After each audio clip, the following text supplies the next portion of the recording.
Your life is your greatest work of art, and it all relates back to the synchronicities. Welcome to Integrate Yourself, everybody. I'm your host, Allison Pillow, and I am here today with my good friend, John Bukaty. He is on the show today. I will add that you can find me and my work at AllisonPillow.com and finallythrivingbook.com. Like I said, today we're welcoming my friend John Bukaty to the show today. He's an amazing artist, and I got the opportunity to meet him through the Artist Way group that I was a part of. I got to teach one of the classes, and he was one of the teachers too.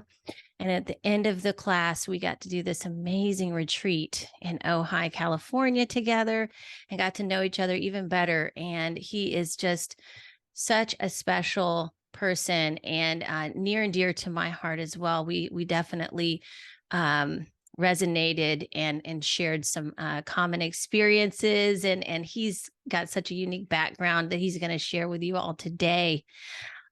He is an amazing artist, and he has a very unique way of expressing his artistry, and we're going to talk about that today. So welcome, John, to the show. Thank you so much for coming on. Thank you for having me. I feel the same way about you. You mean a lot to me, and it was such a great experience for 12 weeks, and to cap it off with that retreat was so great. So thank you for letting this kind of happen. Yeah. You're so welcome. It's my pleasure because I love having people on that I'm both connected to, but also are doing some amazing things in the world. And I feel like you're definitely one of those people.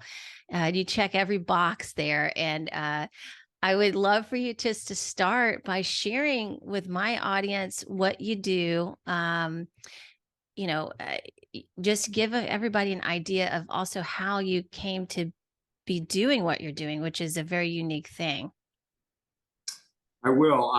That's a loaded question. I'll try to keep it simple and deep, right? I started off in the Midwest, Kansas City, as kind of a suburban white kid football player, right? My dad played for the Broncos. I grew up loving football. What I didn't really notice is that I look at the world really different. And when I say look, I'm 30% deaf in my left ear, and I'm pretty much a visual person inside and out. I've got an inner screen. I have had synesthesia where I see colors. And so I have a unique way of looking at things because I'm always seeing things with my imagination. And, I see the world a little different than most people come to find out. High school, terrible student. Got kicked out right away, grade school and high school. ADHD, hyperactive mind, hyperactive physically. And just the only two things that I really did well was football and art. And everything else was Greek to me. So that took me, I would say I had some charisma, and I was able to talk teachers into passing me, because when I say I was at the top of the bottom, my scores were very low. Like I said, if you got a score for being the worst, I was the best at being the worst all the time. So that created a lot of shame, actually, and a lot of guilt, thinking I was stupid, which drove me further into my strengths, which was football and art. So I get this football and art scholarship to college, which is pretty rare. And when I was in the art class in college, I was like chewing tobacco and had a flat top, and I was 6'4", 250, wearing sweatpants that said Grizzly football, and everybody else was wearing black fingernails and trench coats and looked like The Cure, and and I felt like a turd in the punch bowl in the art class. Now, they probably finally felt at home, but I think that time period, I was pretty much two archetypes, like I said, artist, football player, and one was very boisterous and intense, and the other was very, shy and bashful. I don't think I gave any love to that artist. I just think I was really good at it. And it calmed me, and I didn't really give it any love. And I play at the University of Kansas, where football is like everything at that time. We were really good. It was my dad played there, my great uncle played there, so that archetype really took over my life. I then went to Chicago, followed in my dad's football steps, you know, as a salesman, and you know, he went from football player to salesman. I did the same thing, put a tie on. I totally burned out. Hadn't done a painting in years.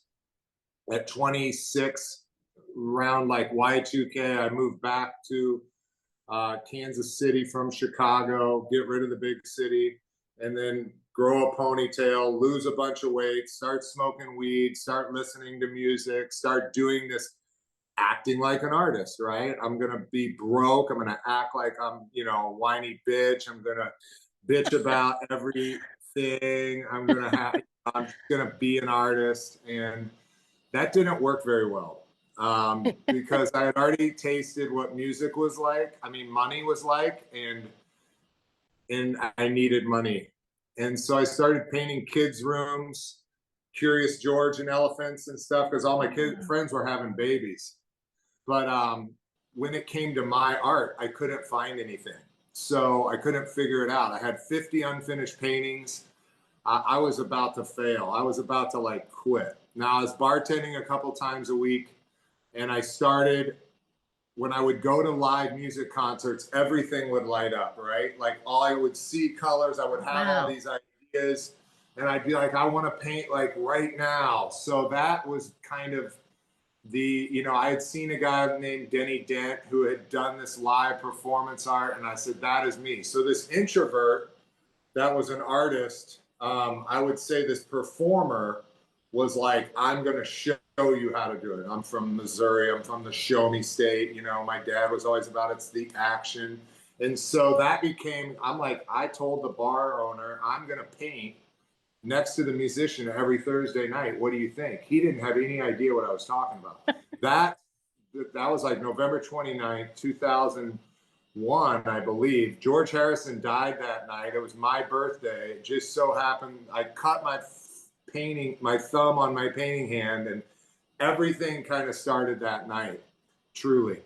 I had several chances to back out of that, and I didn't. And that there was no turning back. A lot of things happened in that night, I believe. And I started painting live to live music. And then for 7 years, I was you know, in the music business, painting all these famous people. I was on stage with some of these famous people. I was doing festivals all over you know, the country, and it was specifically the jam band scene and the hippie scene and this free love world that was actually a counterculture to what was going on. You know, it was 9/11. People were pulling back in Kansas City. Nobody was smoking weed. I was getting kicked out of people's houses for smoking it on the back patio. And then in Denver, this little microcosm of what was going on was music and hippies doing, you know, hula hooping and fire dancers and all this stuff. And I found peace in the middle of absolute chaos. And that is also part of my old story.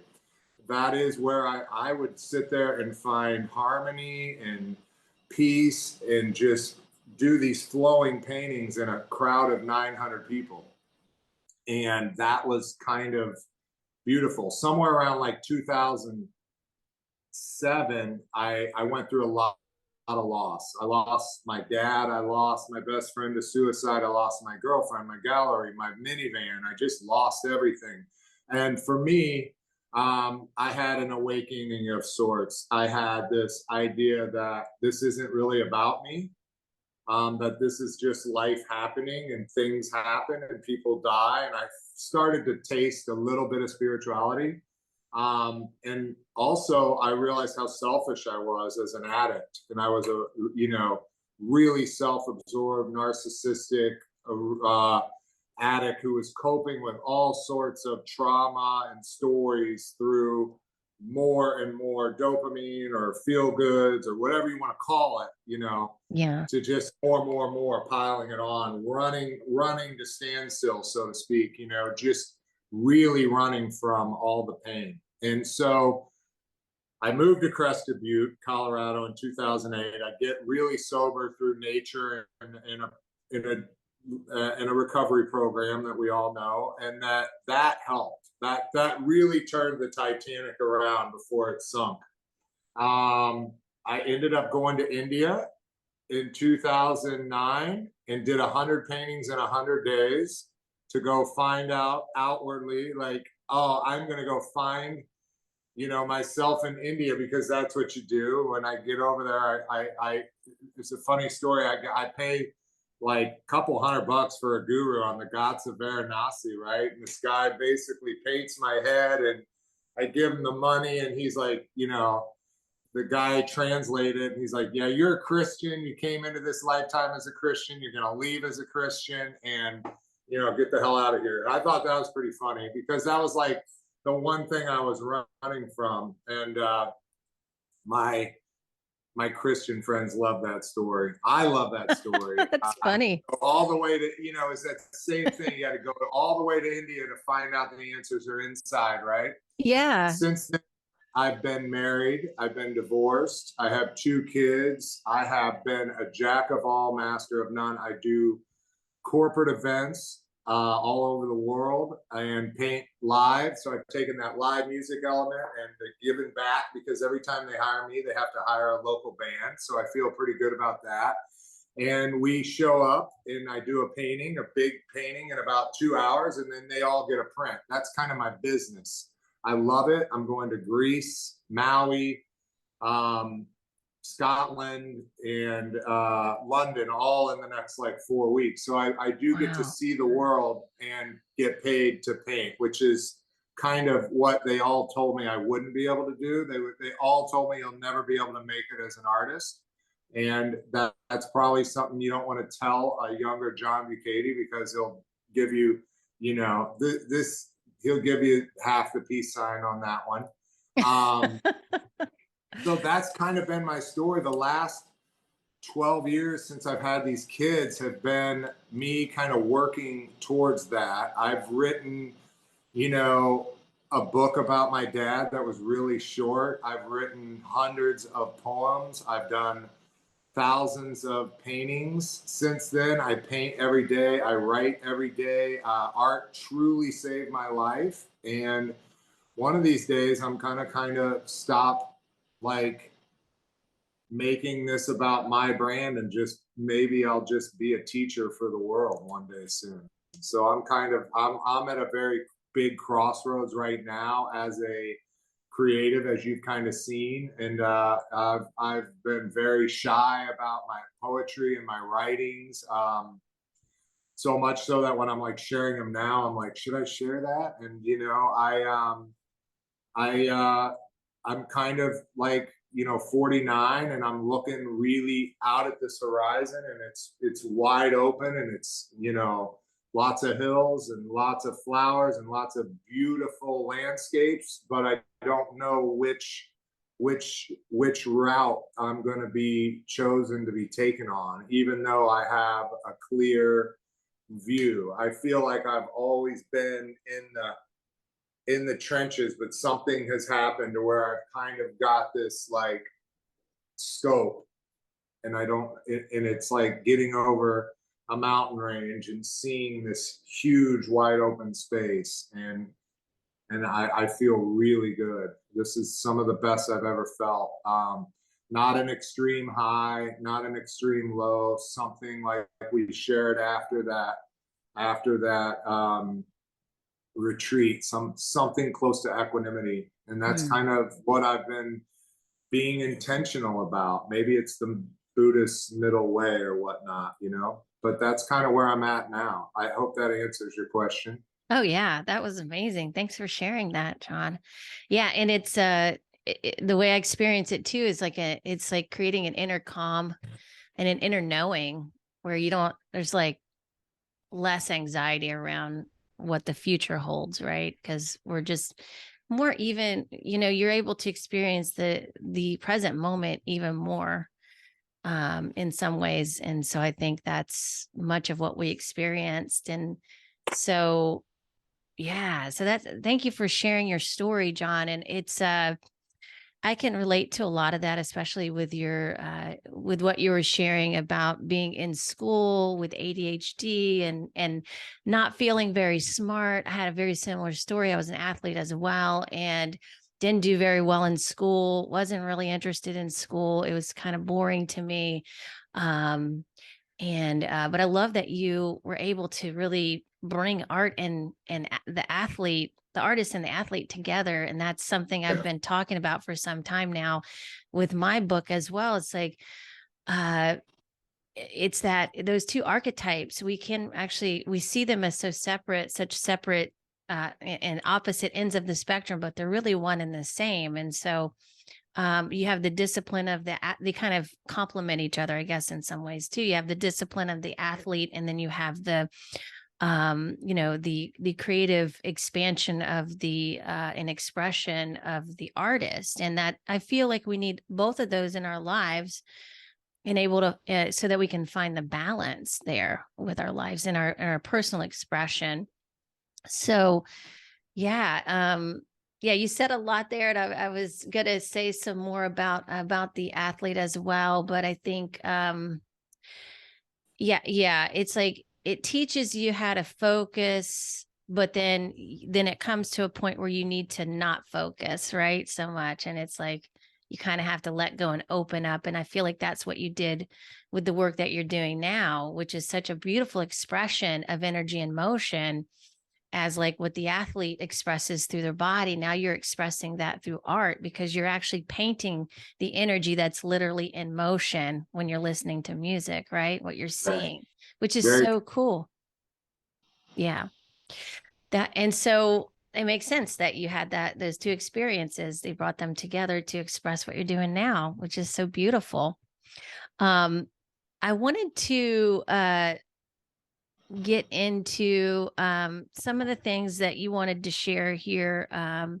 You listed a few things, and I'd really love to kind of touch upon how recovery has made a difference in your creative process, and because it has played a big part. And I feel like from what you've shared with me, it wasn't until you were able to, like, something I experienced in the retreat was like, okay, I'm actually loving how, like, really honoring my feelings and feeling, actually, for maybe the first time, not being afraid to feel in a way, um or being ashamed of it, and just and being so, like, grateful for feeling, because I think that's a part of life. And for me personally, I put a lot of shame on feeling, or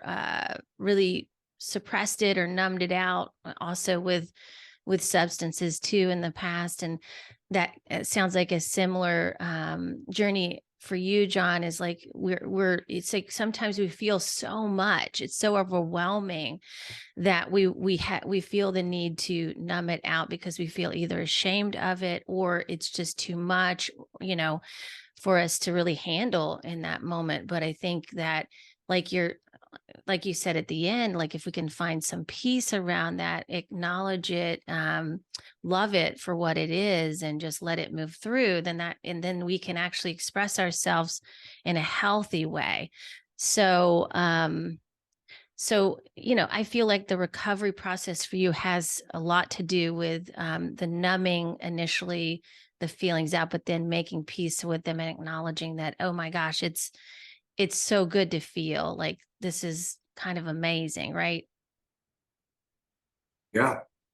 I really relate to what you're saying, especially with the retreat. For me, where I've been focusing on is not writing the story to the feelings. And man, I have gotten a feeling wheel and on Amazon.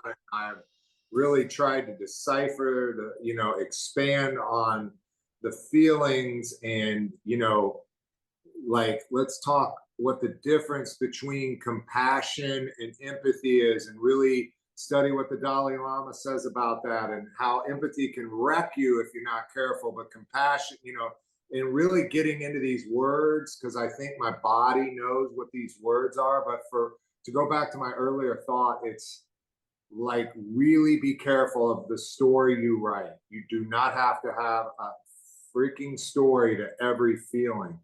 And that's where I think it helped me for years to, like, wow, I'm feeling anxious. Maybe I had 6 cups of coffee and that was the story. And yeah, that's probably, I need to change that narrative. And it helped me. And now it doesn't. Now it's Yeah. a thought sausage of too much, thinking. And the problem really is the thinking and the addiction to thinking. And I was with a friend over the fall who I spent some really good time with, and she amazed me, because I hang out with a lot of people in recovery, and we just keep going on and on about our thoughts. And we're just replacing food with alcohol, then we're replacing complaining with alcohol, and then then it's this, and then it's thought. And she had talked about how she said she had never really been addicted to anything except thinking. And I went, oh, that's great. You actually, you have been able to control your thinking. And that there is a lot to do with, meditation, and stop attaching all these things to it. And that was my breakthrough in the retreat. Was I set an intention to be deep and simple, and not, or simple and deep, not complicated and shallow. And at the end of the breath work and all that, I wasn't on this, like, I wasn't on this like overwhelming high. I did come down a little bit on Wednesday and Thursday after the retreat, of course, because it was such a feel good thing. But there's something that is the first time in my life, at the perfect time of my life, that I'm not trying to maximize every minute of the day, and I'm actually trying to achieve nothingness. And Right. these are the things that got me to where I wanted to be as an artist. Jim Carrey talks about deep rest and depressed. I went through a huge depression before I was an artist. Yet at the same time, I was sitting there staring at the ceiling, dreaming about a giant studio and big walls, and visualizing what a life would be like if I had all these colors in my life. And I was able to have the freedom to just paint on big paintings. That thinking, or detaching from anything and just wandering around and riding a bike in my neighborhood without any direction at all, and this Bob Dylan attitude, and just didn't give a fuck. That was what got me to kind of not think my way into, like, creativity, but just play. Yeah. And how do you do that? That's play is so important, and I lost that. And when I say it's the first time in my life that I'm like searching for nothing, I think that I had so many addictions back then that I was only tasting it, and I wasn't really having it. I was really addicted to drugs and alcohol in those days.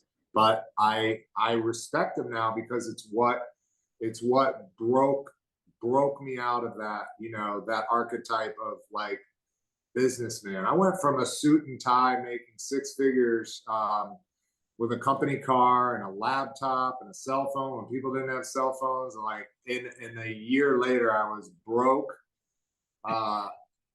6 months later, I was selling $12 pieces of art with a ponytail on the lot of a Widespread Panic concert in Colorado. I made a huge transition at that point to really, like, I remember crying one night for 3 hours, So that transformation, and I know I'm like a little bit all over the place, but I feel like I'm having that now in a slow kind of a slow, like, shedding a little bit over it's I don't know how to say it, because putting words to it kind of ruins it, but I think you know what I mean. Yeah, I It's just do. Yeah. just a midlife like transformation. Like an unfolding. Yeah. It's unfolding. And I'm more Yeah. so finding myself where, instead of, like, I guess, the what is it, the chrysalis or whatever the butterfly thing is, it's like, Oh, yeah. instead of like ripping out of it and like being like, I'm just kind of like, no, no, no, let's just pause, Yeah. and and and breathe. And that has never been a that has never that's just that doesn't feel like, anybody who's listening who knows me would be like, pause, what? Thought it was kinetic and movement, but it's I've turned a run into a walk. Yeah, and that's because you're starting to master your energy, and that's what I started to look how I started to look at it too is, that is actually there is an aspect of us that's not tangible, it's unseen, it's unknown, but it is moving, like it is energy in motion too. It's just a different kind of energy in motion, right? Than what we see in the physical world. The physical, everything that you see with your eyes, it's like that's not everything that there is. There's so much more that exists. And so just be open with your mind to that is a huge, huge thing. And I think, like you're saying, John, you had to break yourself a little bit, like to open yourself up to all of these things, and it had to be extreme because I know the feeling of like having ADHD and like the mind. Like, I've really acknowledged this lately. Like, I haven't done this before, like this year, but my mind works differently, and that's okay, and I get that I get a lot of information all at once, and it becomes very overwhelming, or it has in the past. I know how to I've done a much better job of managing it, but in a way that doesn't take a lot of energy. So before, I would have to manage and focus in on it by, like, kind of what you're saying, like the idea of putting on the suit, acting like you have it all together, being a certain way for certain people, right? Kind of like presenting yourself a certain way and trying to really intensely focus on something. That's a way to do it, but it gets really tiring after a while. It gets very exhausting, right? To do things that way and to always kind of present yourself a certain way. It's because you're just trying to focus, like that's just really what it comes down to from my perspective. Because you got all these things coming in at once. And but it is I appreciate where I'm at with it because it is a sign of higher creativity. I'm finding out, and because my mind just works differently, I see things differently than other people, and so seeing it more as a gift, a unique gift for myself is the way I look at it. And then learning how to work with it and learning, what I need to support it, and doing it using my mind in a certain way where I can honor that, but also not, be able to, like, that's been my journey too, being able to let go of trying to hold it all together or present myself a certain way. My journey has been allowing myself to make mistakes, allowing myself to play with that. Even making mistakes intentionally, like those who listen to the show know that I will keep mistakes in the show just because I like to provide examples and be a role model for people to not feel like they have to be so perfect all the time or have it all together. Like, mistakes and play are a part of life. And that's actually what makes life so fun and interesting. Otherwise, like, it would be so boring, right? So this is how we come to these new ideas, this new openness in our mind, these new levels of imagination through mistakes and play. We say mistakes, is it really a mistake? Or but what we view as a mistake, like, there's such a broad range for that, right? Like, um, what I think of as a mistake could be like an accident, you know, or something. But like a mistake, like if you say the wrong word, so what, you know? So people, I tend to worry about those kinds of things, but I think that you're kind of it's a waste of energy, you know.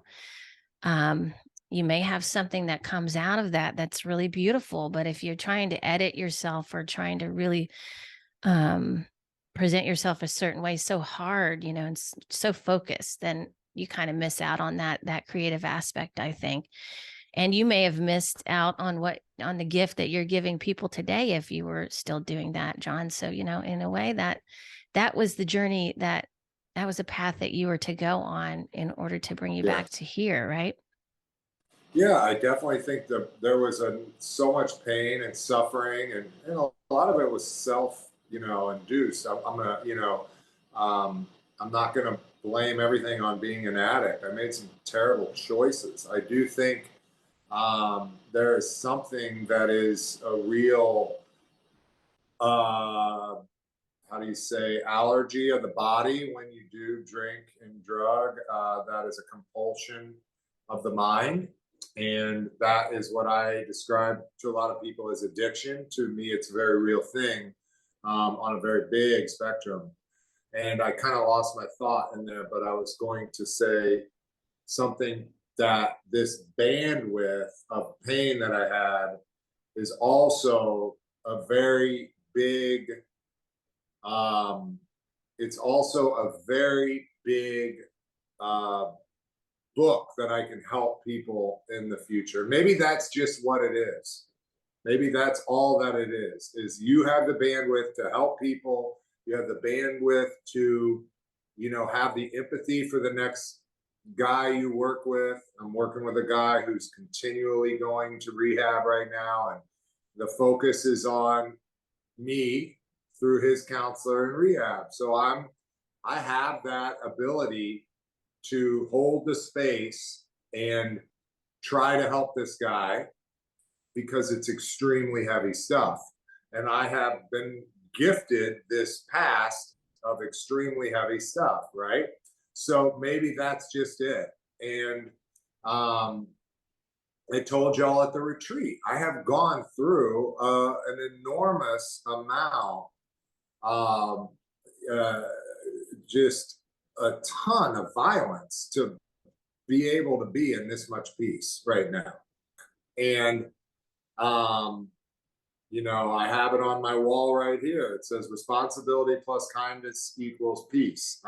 My dad's dying words were peace. I have this peace sign to try to remember that I have done this life. I've been in probably 50 fist fights. I've been in, car wrecks. I've been in violent arguments in my late teens. And, it was something that I have really evolved out of. I don't know about 50 fist fights, but it sure feels like I've been a hell of a lot of scuffles. I've been arrested for public intoxication. I've screamed in road rage before, and all that's not who I am anymore. Matter of fact, I'm Yeah, like, I don't even know who that is anymore. But it was part of my story, and it can help me in the future. And that's so absolutely. when you own your past, um, your past doesn't own you, right? Yeah, I mean, you have If you to don't own your past, sometimes. if you don't own your past will own you. Right, right. Like if yes, exactly. Like you're not acknowledging the shadow aspects of yourself, right? It's like if you keep bypassing that, it's going to keep presenting itself stronger and stronger, right? Until you like really acknowledge it. And none of this is mine. None of this. Right. Everything I've probably said. I mean, I'm just imagine me in like a human disco ball, like 900 pieces of mirror in like a bodysuit that's like a disco ball. I'm just a reflection of what I read or what I've, I heard a lot of stuff from my friend Anders today on a long walk. We were talking about all sorts of stuff that will probably bounce off and get in here, and then it'll bounce off somebody else, and they'll tell it to their mom, and their mom will say it's their original thought, and yada yada yada. I mean, none of this is, me. Yeah. Yeah, that's a great way to see it. Yeah, it's a reflection. You're just reflecting back to people. And And that yeah, I don't goes think for there is any creativity. original thought, really. Yeah, it's like all in the collective consciousness. Like we have access. Everybody has access to it. It's about being open to it, right? Yeah, I mean, the Yeah. light is bouncing off of all sorts of beautiful things and it's changing shape. I mean, what you see in the reflection of a lake is not exactly what's above it because of maybe a stick sticking out of the water or some ripples, but for the most part, it's the same thing, right? In a different form. And, I want to claim that my style is my signature piece and my little signature is mine, but the truth is like it's really I'm wholeheartedly a conduit to the universe, and I'm more like an extension cord that just lets current kind of come through me, Yeah, like a and channel, like a I love the channel. same. Yeah, and maybe an antenna, and I love the St. Francis prayer, and I feel like I mean, I pray to my paintings and sage them, and I'm like, God, please work through me, and let me be an instrument of your peace. And then I do this painting, and then I am just like right at the end of it, I'm already an ego, like Bukaty, Hmm. me, you know, that was me. Well, Hey, it's just look like at you're just me. unveiling what was already there, like it's like what Jamie was saying with what is it? The sculptor, right? He's just Right. Michelangelo, he already saw David. He just went out and chipped it away. hmm You know. What Yeah. is funny though, I did have a thought this morning that I want to share with you.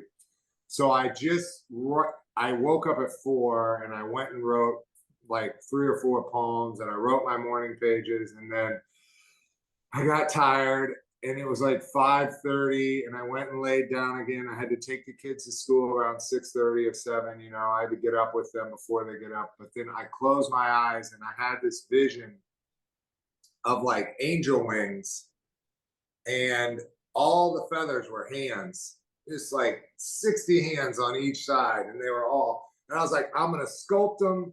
I'm going to make them all different with my hands. I'm going to do this whole thing. And man, I almost fell asleep because it was that area. Uh-huh. And I woke up and I typed it in my phone. Now, will I do it?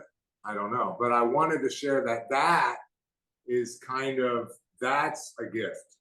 Yeah. That's not, that's getting this moment where I receive something and I'm able to do something with it. Now, I don't know if I'm going to be like Michelangelo and go find rock and pull it out, or if I'm going to go mold, 60 hands and then glue them to what would be a wing. But I mean, that just starts a creative conversation. I thought you would love that because, you did want me to share some of my process on that.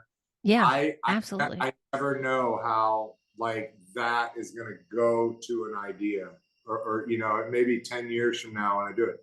But I did want to share that with you, and then I wanted to share this quote with you, and that's about all that I wanted to do. So I'm going to use this time to take that quote that I love. I heard because I am pretty intuitive and like somewhat impulsive in a creative way, and Hmm.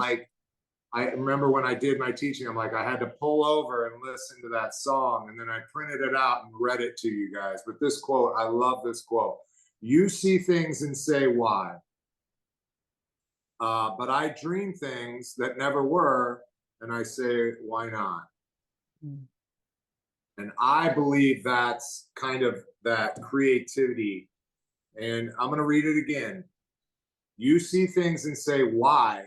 But I dream things and that say, that were never were, and I say, why not? And that's George Bernard Shaw. I got that from Wayne Dyer. And I thought I would share that because that to me, I feel that, I see that. And I call myself a dreamer. And, I got that hope card at the last moment. When we left the retreat, I've written it down like 6 times. Those are the messages that keep me going. Yeah. And that I feel that's under the creative umbrella. I really, you know, I don't want to say believe, Well, because we had that. yeah, I want to say I something about that have, in a second. Yeah. I have a lot of faith, and Yeah. the unknown has always treated me right, as, and I don't want to say always because that's not true. I've had a lot of stuff that, let's just put it this way: the unknown has been really good to me. Yeah. I in '99, I quit my job and I said, Allison, I said, I'm gonna go paint all over the world and get paid to do it. And everybody laughed at me. I was dead serious.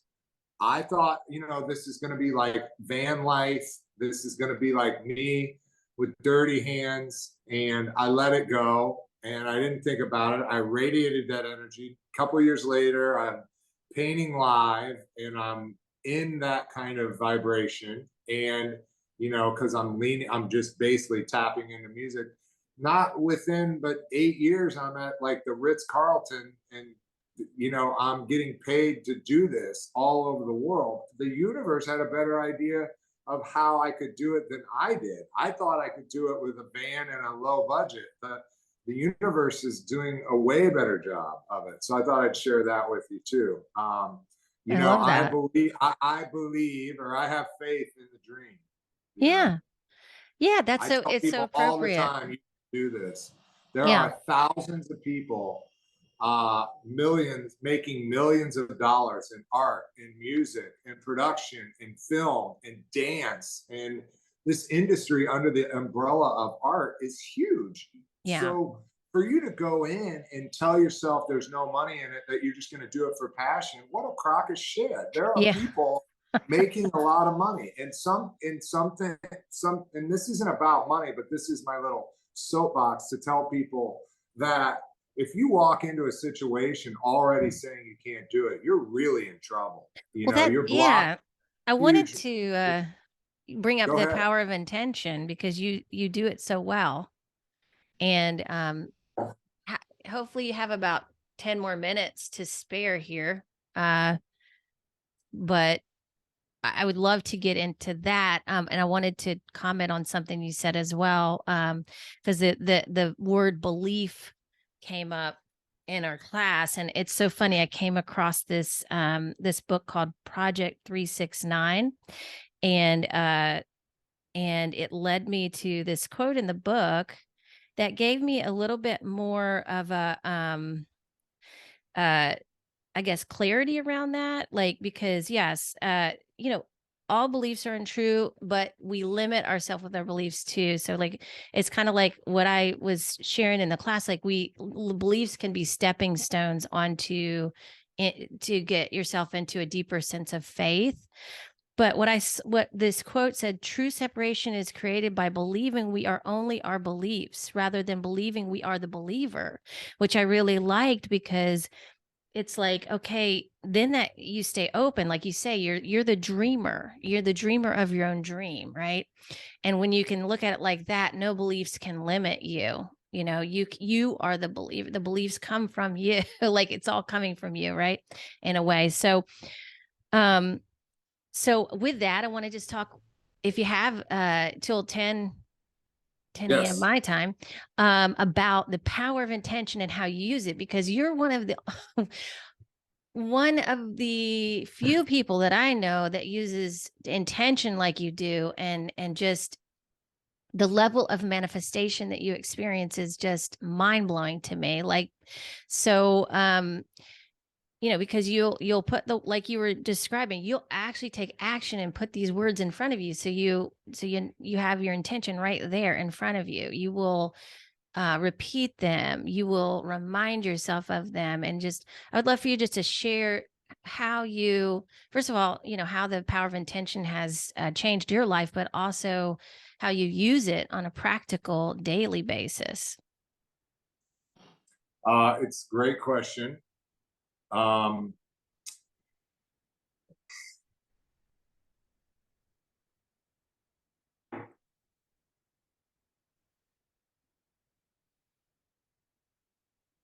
that's your answer.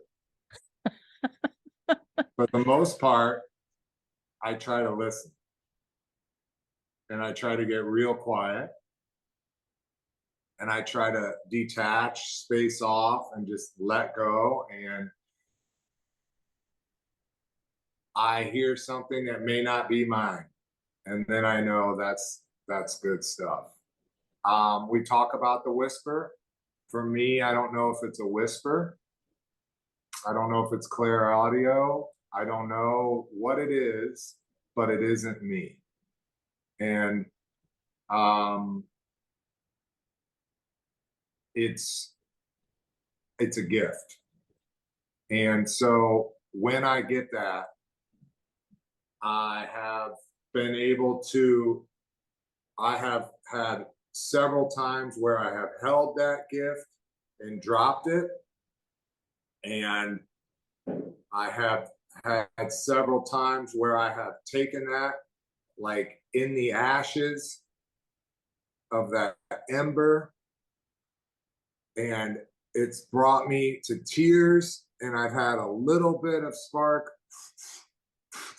blowing on it, maybe lighting a stick, and then taking that stick and lighting a fire and some paper and igniting that idea and choosing the right people and then writing that idea on a post-it note and then writing that idea on a 5x7 index card and then writing that idea on a big piece of butcher paper and then praying about that idea and letting that idea have its own life. And that is intention to me, and letting that have its own life, knowing that that was a gift for me. And if it doesn't go to me, it's like a toaster with wings. It's going to go to somebody else, and it's going to be given to them, and they're going to be the conduit. And sometimes missing out on it is the inspiration that I need. I do japa. If you don't know what japa is, you can Google it. I think it works. It's talking about the vibration of what is the sound of God, Allah, Buddha, Krishna. I mean, they're all the same thing. It goes back to the same thing, and it's the sound of God, right?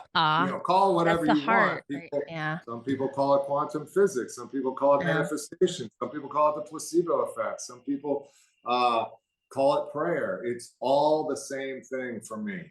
And when I put it out, it multiplies. When I put it out, it multiplies. Unless I don't put it with the right person. I used to show my brother my abstract paintings, and he would go, "I don't get it."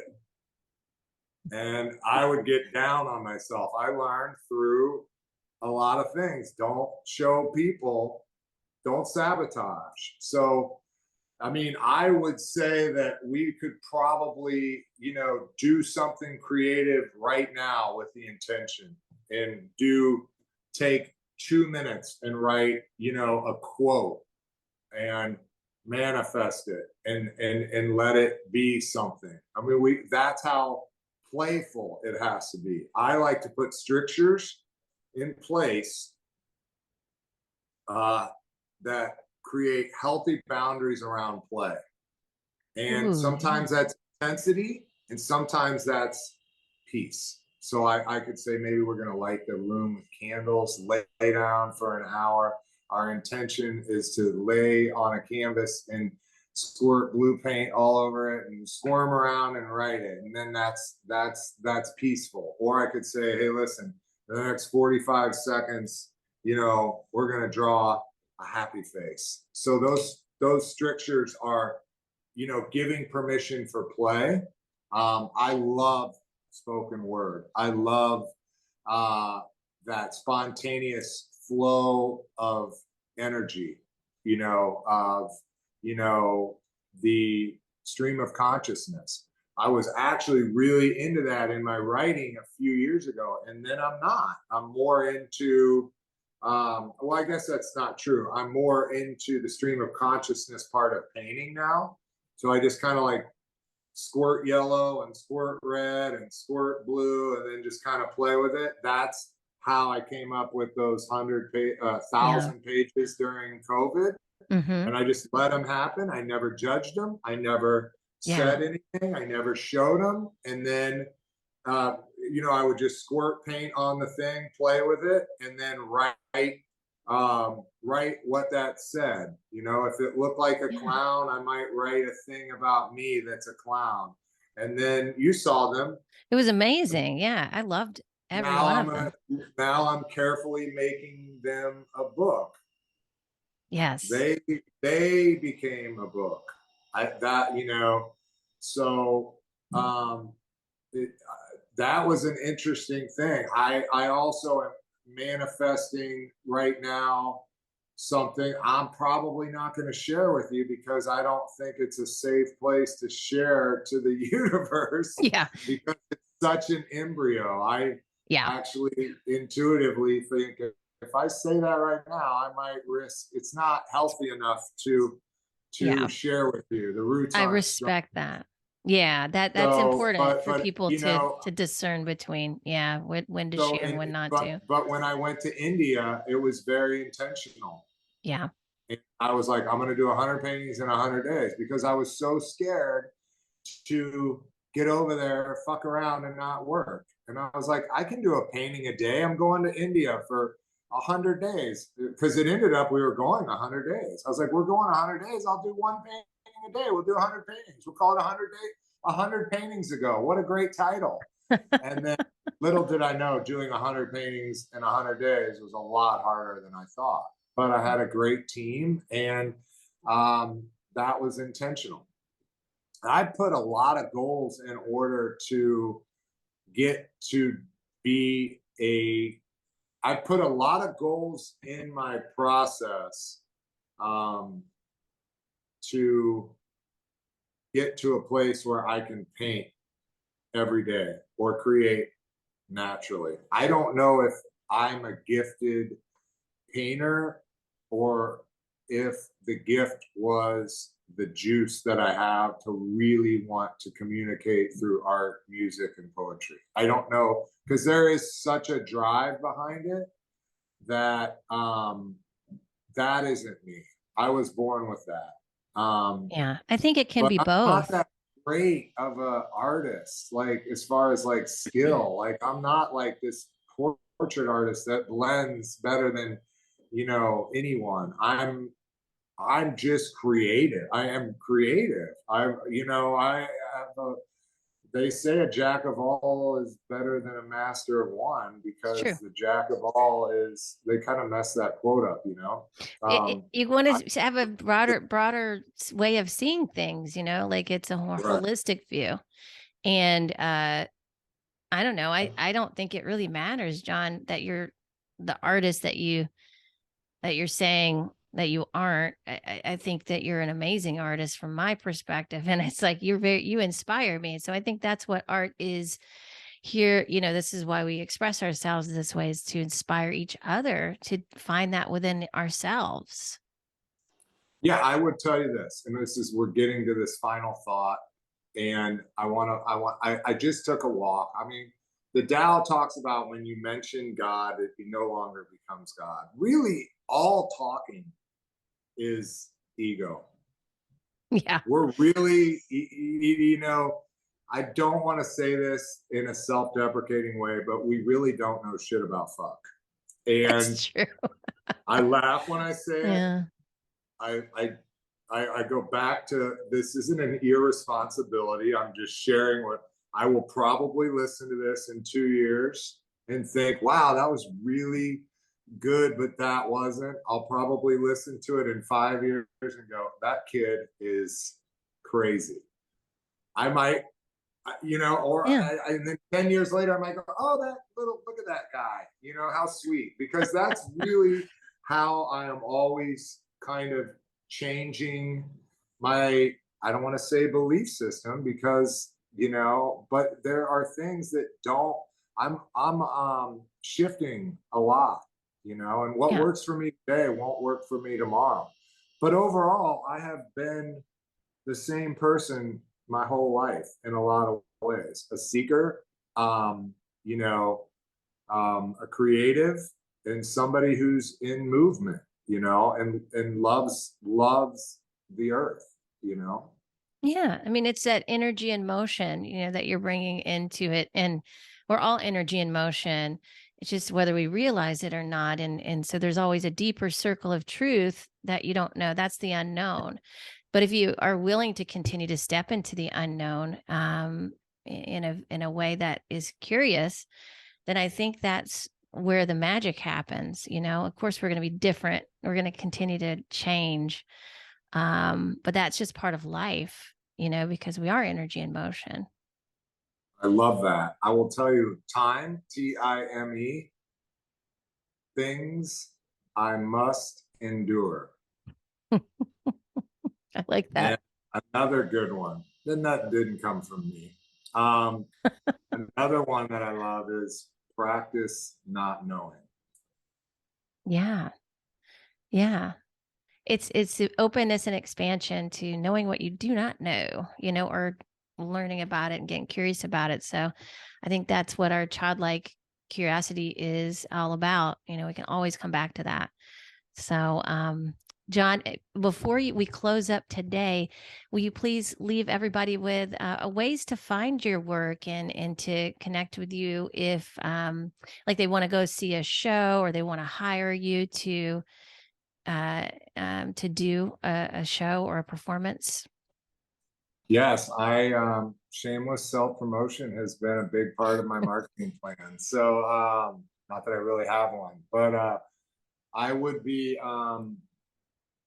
let's see, I would tell you that you could go to johnbukaty.com, JohnBukaty.com, and message me.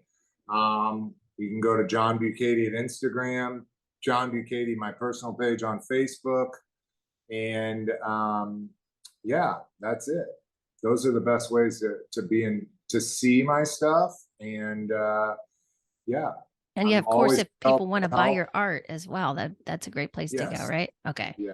Buy my art so I don't have to go back and be a bartender. You don't have to go back to the ponytail, right? It's like, No.